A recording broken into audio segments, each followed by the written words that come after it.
ભરૂચ જિલ્લા કક્ષાના પ્રજાસત્તાક પર્વની આમોદ ખાતે ઉજવણી કરવામાં આવી હતી, જેમાં કલેક્ટર ગૌરાંગ મકવાણાએ રાષ્ટ્રધ્વજ ફરકાવ્યો હતો, જેમાં મોટી સંખ્યામાં જિલ્લાવાસીઓ ઉપસ્થિત રહ્યા હતા.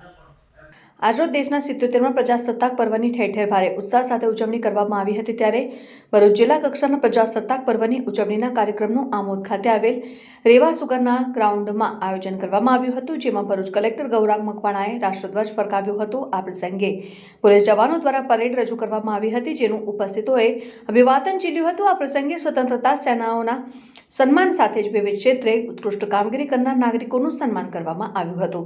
વિવિધ સાંસ્કૃતિક કાર્યક્રમે ઉપસ્થિતોને મંત્રમુગ્ધ કર્યા હતા અને સદર કાર્યક્રમમાં ભરૂચના ધારાસભ્ય રમેશ મિસ્ત્રી, જંબુસરના ધારાસભ્ય ડી.કે. સ્વામી, ભરૂચ જિલ્લા ભાજપ પ્રમુખ પ્રકાશ મોદી, ભરૂચ જિલ્લા પોલીસ વડા અક્ષય રાજ મકવાણા, જિલ્લા ગ્રામ વિકાસ એજન્સીના નિયામક નૈતિકા પટેલ, પૂર્વ મંત્રી ખુમાનસિંહ વાંસિયા સહિતના અગ્રગણ્ય નાગરિકો અને કર્મચારીઓ અને અધિકારીઓ ઉપસ્થિત રહ્યા હતા.